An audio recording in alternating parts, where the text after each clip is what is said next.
everyone, my name is Muhammad Irfan. I am lecturer of mathematics. Today we will discuss exercise 1.1 and question number 3. Question number 3 के अंदर different parts हैं, हमने इनको solve करना है। चूँकि सिंप्लीफाई का मतलब होता है कि को शॉर्टेस्ट से शॉर्टेस्ट फॉर्म में इसका आंसर लेकर आना है। तो इन क्वेश्चंस के अंदर डिफरेंट बाइनरी ऑपरेशंस लग रहे हैं, like plus, minus, multiply and division. तो बेसिकली इसमें हमें जो सीखना है वो ये है कि कैसे हम दो या दो से ज़्यादा कॉम्प्लेक्स नंबर को ऐड कर सकते हैं, कैसे सब्ट्रैक्ट कर सकते हैं और कैसे इनको मल्टीप्लाई और डिवाइड कर सकते हैं। तो आज की इस वीडियो में हम पहले दो बाइनरी ऑपरेशन को डिस्कस करेंगे कि कैसे दो या दो से ज़्यादा नंबर को ऐड किया जा सकता है और कैसे इनको सब्ट्रैक्ट किया जा सकता है। तो हम इनमें रैंडम उस टेक्निक से रिलेटेड क्वेश्चन उठाएंगे और उनको सॉल्व करेंगे। तो क्वेश्चन नंबर 3 का पार्ट नंबर 4 है, जिसमें दो कॉम्प्लेक्स नंबर को सब्ट्रैक्ट किया गया है। पार्ट नंबर 5 है, जिसमें तीन कॉम्प्लेक्स नंबर्स हैं, इनको प्लस और माइनस किया गया है। और हमारे पास यहाँ पर पार्ट नंबर 8 है। तो ये तीन पार्ट हम डिस्कस करेंगे, चूँकि ये हमारी बेसिक है, और इनको देखते हैं कि ये कैसे सॉल्व होते हैं। चलिए सीखते हैं।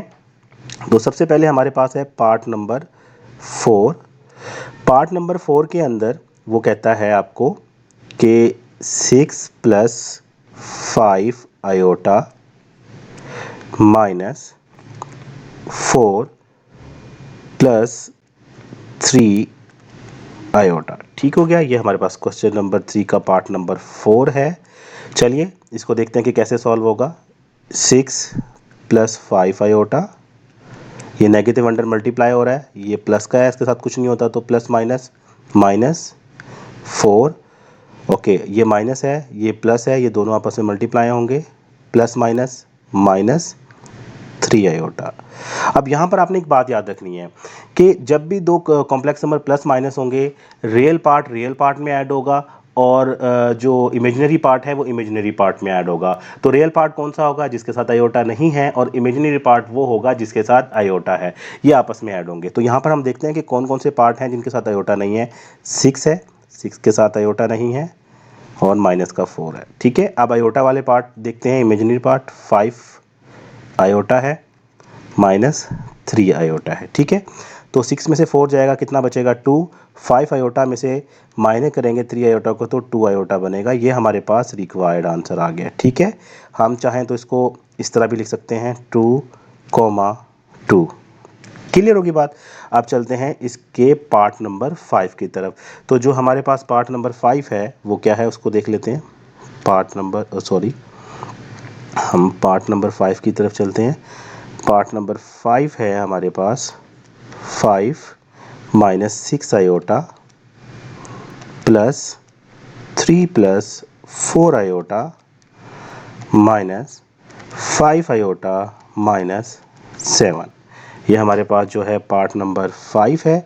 तो पहले इनकी ब्रैकेट्स को खोल लेते हैं। ये हमारे पास आएगा 5 माइनस 6 प्लस 3 प्लस 4 आयोटा। अभी नेगेटिव अंदर मल्टीप्लाई हो रहा है, चूँकि अगर पॉजिटिव होता तो प्रॉब्लम नहीं होती। नेगेटिव है तो नेगेटिव अंदर मल्टीप्लाई होगा, इसके साथ कुछ नहीं होता तो पॉजिटिव होता है। पॉजिटिव नेगेटिव पॉजिटिव नेगेटिव, ठीक है। और ये वाला नेगेटिव इसके साथ भी मल्टीप्लाई होगा तो नेगेटिव, -7 के साथ नेगेटिव है, नेगेटिव नेगेटिव पॉजिटिव। ठीक है, वही कॉन्सेप्ट, जिनके साथ आयोटा नहीं है उनको अलग लिख लेते हैं। तो वो हमारे पास 5 है और हमारे साथ +3 है और प्लस का 7 है। ठीक हो गया। और यहाँ पर देख लेते हैं आयोटा वाले पार्ट -6 है,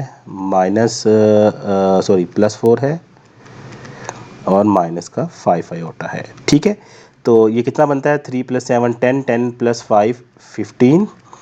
ओके, तो और हमारे पास यहाँ पर क्या बनेगा? ये -6 और -5 -11 आयोटा, -11 में से 4 आयोटा जाएगा प्लस का, तो कितना बचेगा? माइनस का 7 आयोटा। तो ये हमारे पास रिक्वायर्ड आंसर। अगर हम चाहें तो इसको इस तरह भी लिख सकते हैं, 15, -7। ठीक हो गया। चलते हैं इसके नेक्स्ट पार्ट की तरफ, जो देखते हैं किस तरह सॉल्व कर सकते हैं। तो सबसे पहले तो हम इसको एक काम करते हैं ना कि इसको आयोटा की फॉर्म में ले आते हैं। ठीक है, आयोटा की फॉर्म में कैसे आएगा? ये 5, -6 है, इसका मतलब होता है 5 - 6 आयोटा प्लस 4, 8 है, इसका मतलब होगा 4 + 8 आयोटा माइनस, इसको अभी ब्रैकेट में रहने देते हैं चूँकि माइनस है बाहर, तो 3 कमा -2 का मतलब होगा 3 minus 2 iota, 5 minus 6 iota plus 4 plus 8 iota. Negative अंदर मल्टीप्लाई होगा, इसके साथ कुछ नहीं होता, 3 के साथ तो क्या होगा, पॉजिटिव होगा, पॉजिटिव नेगेटिव नेगेटिव 3, और ये नेगेटिव इसके साथ भी मल्टीप्लाई होगा -2 के साथ, 2 आयोटा के साथ, नेगेटिव नेगेटिव पॉजिटिव। ठीक है, यहाँ पर ये हमारे पास बन जाएगा पॉजिटिव 2 आयोटा। ठीक हो गया।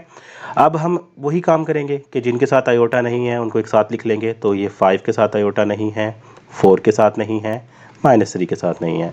5 + 4 - 3 आयोटा वाला पार्ट एक है -6 आयोटा, प्लस का 8 आयोटा, प्लस का 2 आयोटा। ठीक हो गया।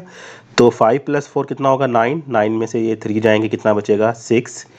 8 और 2 कितना होगा 10 आयोटा, 10 आयोटा में से माइनस का 4 आयोटा जाएगा तो कितना बचेगा प्लस का 4 आयोटा। ये हमारा रिक्वायर्ड आंसर है। आप चाहें तो इसको इस तरह भी लिख सकते हैं 6,4।